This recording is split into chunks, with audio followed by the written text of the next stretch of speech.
오늘의 작전주는 원화 강세와 관련이 있는 종목을 골랐습니다.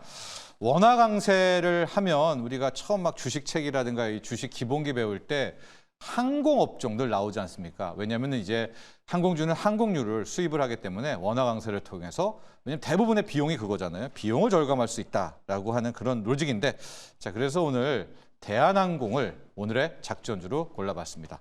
자, 대한항공 너무나도 익숙하죠. 여러분들이 올 휴가 때 또 이용을 하셨을 수도 있을 것 같은데요. 제가 오늘 이제 골랐던 이유는 역시 항공주의 대장 항공주 아니겠습니까? 원화 강세의 대표적인 것이고 유가가 지금 자체는 좀 흔들리고 있습니다. 아마 하마스 한이의 지도자 암살 때문에 흔들리지만 아직까지는 배럴당 80달러도 안 되고 있어요. WTI 기준. 그래서 대표적인 수혜를 받을 수 있겠다라는 초점이 하나가 있고요.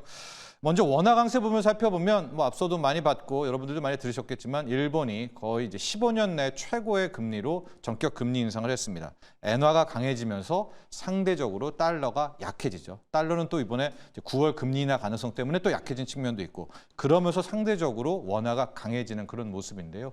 간밤 역외 환율에서 1,369원까지 왔고 오늘은 아마 1,370원에서 출발할 텐데 오늘 60원대로 밀 가능성도 있습니다. 그래서 원화 강세가 본격화가 되고 석유 부분, 유가도 항공유가 비용 부담이기 때문에 굉장히 중요한데 지금 올라도 배럴당 80달러가 채 안 되거든요. 또 하나, 이 유가 부분은 민주당이 대선까지는 어쨌든 누를 겁니다. 비축률을 풀던. 왜냐하면 유가가 올라가면 또 인플레가 자극되니까.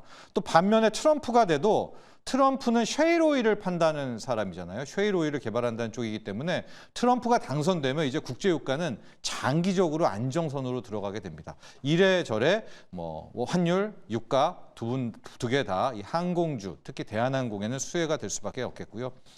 대한항공을 꼽은 이유 중에 하나는 이게 실적 대비 일종의 주가가 못 가는 주가 미스터리 상황이 때문이기도 한데 우리 K증시의 국장의 종목들이 실적을 반영을 하지는 않지만 그럼에도 불구하고 대한항공은 완전 무관합니다. 너무할 정도로 실적을 주가가 반영해주지 않거든요. 거의 2년 가까이. 최근에 대한항공의 실적들을 좀 놓게 보면 21년에서 22년간은 저때 어마어마했고요. 22년에서 23년 갈 때도 또 역대급을 보였습니다. 매출액 쪽으로는요. 지금 보시면은 여객과 화물인데 저기 2021년, 22년에는 화물의 비중이 오히려 여객을 압도하잖아요. 저게 대한항공의 치적이다, 최고의 선택이다라고 했는데 코로나 때 여객이 급감하니까 저 화물을 통해 가지고 실적을 최대치로 끌어올리는 그런 상황이 됐었습니다. 그래서 영업이익도 함께 올라갔다가 저 파란 선은 영업이익률인데 반면에 작년 같은 경우에는 영업이익은 떨어졌기는 하지만 전체 몸통을 보시면은 바를 보시면은 매출은 또 역대급을 기록한 그러니까 실적적인 측면에서는 나무랄 데가 없거든요. 실제 수치를 말씀드리면은 2022년은 매출이 13조 원대입니다. 여러분 이제 저희가 1조 매출, 2조 매출이 아니라 연간 매출 13조 원대, 영업이익이 2조 8,800억. 와, 그때 2022년 잘했다 난리하고 베스트를 쳤는데도 주가 별로 움직임이 없었고요. 작년도 매출은 오히려 더 늘었습니다. 그래서 매출은 14조 5,700억 역대급이었고 앞서 이제 영업이익률이 좀 떨어졌죠. 영업이익은 1조 5,800억대였는데 1조 5천억대도 어마어마하게 잘한 겁니다. 대한항공 역사상요. 그래도 그 누구도 이제 실적에 대해서 주가가 움직이지는 않았었고 이제 올해 지금부터 정말로 환율이 이제 1,360원 하고 마지막 강력한 지지선이라고 하는 1,340원, 50원도 깨지면 정말 우리는 지금 그렇게까지라고 하겠지만은 1,300 초반, 1,200대도 순간적으로 빠르게 원화 강세가 나올 수 있거든요. 이런 원화 강세만 나온다면 올해 하반기부터 해서 영업이익이 또다시 2조 원대가 나올 수도 있는 그런 상황인데 제가 앞서 이제 주가 미스터리라고 했잖아요. 대한항공. 주가는 거의 2만 원, 19,000원, 25,000원, 26,000원 여기에서 그냥 2년 가까이 놀고 있습니다. 왜 그런가 봤더니 이제 이 대한항공에 대해서 시장은 한 가지의 불확실성을 두고 있는데 그게 바로 오늘 이야기할 아시아나항공과의 그 합병. 아직은 안 됐잖아. 여기에 대한 마지막 불확실성을 두고 있지 않나 이렇게 보고 있습니다. 실제 뭐 지금 합병 구조 나오고 있는데 만약에 합병이 되고 된다면은 대한항공 라인에서 진에어가 있죠. 아시아나에서 에어부산, 에어서울이 있잖아요.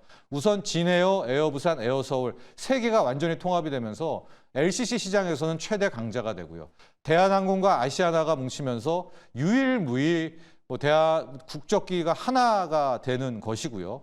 게다가 지금 대한항공 한진칼도 그동안에 뭐 지배구조 관련한 논란도 많고 M&A 뭐 이슈도 있었지만은 지금 보면은 한진칼 보세요. 조원태 회장이 5.7%로 약간 적긴 하지만 오른쪽으로 가보시면 호반건설, 델타에어 그리고 산업은행이 10%를 사들이고 들어오면서 이제 친 조원태 회장 쪽에 표를 던지고 있기 때문에 이제 지배구조도 공고하고 대한항공 아시아나로 뭐 국적 세계 7위가 되고 LCC에도 강자가 되는 이제 합병의 최대 수혜가 나오는 건데 자 문제는 이렇게 되면은 뭐 여러분들 잘 아시겠지만 전 세계를 돌아다니면서 워낙 빅 캐리어가 나오니까 합병 승인을 받아야 되지 않습니까?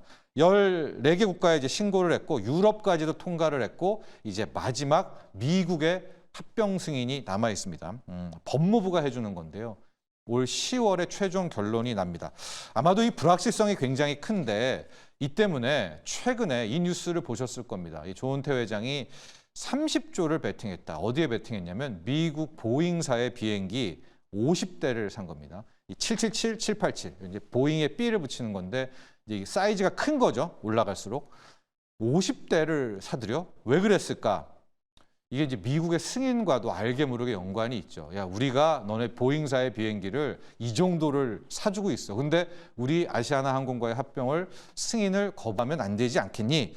여기에 대한 마지막으로 좀 우회적인 쐐기 박는 것도 있고 지금 선박도 그렇지만 비행기 쪽도 친환경으로 돌고 있거든요. 이번에 보잉사에는 친환경 항공기를 사들이면서 합병 이후의 시대를 대비한다. 이렇게 말씀을 드리고 합병이 성공되면 올 10월입니다. 세계 7위의 메가 캐리어가 나옵니다. 뭐 가격 결정권도 있고요. 금요일 경제도 있고 이제 LCC 시장도 석권하고 아마 뭐 합병에 대해서 합병이 나쁘다. 물론 이제 최근에 노조라든가 여기 포함된 분들의 이제 강력 반발도 나오고는 있지만은 아마 주가적인 차원에서는 상당히 프리미엄을 줄 수밖에 없다. 그런데 이제 실질적으로 이 불확실성이 아직 10월까지는 남아 있기 때문에 주가를 뭐 실적과는 무관하게 가두리에 가두는 것이 아닌가 이렇게 보고 있고요. 올 2분기 실적을 이제 보면 예상을 좀 해보면 여객은 주춤하죠. 이제 2분기니까 이게 4, 5, 6이잖아요. 전통적인 비수기긴 한데 지금 화물 쪽이 고부가가치 제품이 굉장히 많습니다. 지금 보면 반도체 실어 나릅니다. 이 비행기로. 그다음에 IT 부품들, 의약품들도 실어 나르고 있고요. 특히 지금 화물 쪽 보면은 중국발 이커머스, 정자상거래 어물 되게 많다고 하거든요. 그래서 지금 보면 대한항공은 국제 여객과 국내 여객 항공 화물이 이제 코로나 때는 항공 화물이 거의 절반이 넘었는데 여객 쪽이 많이 있습니다. 지금 여객 쪽에서는 2분기에 또 그렇고 3분기에도 운임이 오히려 좀 떨어질 것으로 보여지고는 있지만은 좀 화물 쪽에서 굉장한 화물 운임은 오히려 인상이 되려는 조짐들이 보이고 있거든요. 또 지금 반도체 특수 때문에 대한항공 화물 쪽에서 나르는 상당 부분이 또 반도체 물품들이 많습니다. 그래서 화물 운임이 오르게 된다면 크게 보면 3분기부터도 이제 뭐 굉장히 여기 이제 여객도 턴어라운드 할 테니까 여객 운임이 실적 개선이 나오고 있고요. 계속 말씀드리지만은 원화 강세에 따라서 정말 하반기의 실적 또 항공주를 비롯한 이 원화 강세 수혜주들의 주가가 급반등이 나올 수가 있습니다. 이것을 한번 체크를 해보시고요. 10월입니다. 다들 이제 10월에 합병되는 거, 미국 승인하는 거 보고 들어가겠지 하겠지만 시장은 좀 빠를 겁니다. 그래서 8월, 9월에도 주가가 좀 요동치게 된다면은 특히 이번에 50대 구매한 것들을 좀 살펴보시면서 대한항공과 아시아나의 합병, 원화 강세 수혜 부분 살펴보시기 바랍니다. 오늘의 작전주 대한항공이었습니다.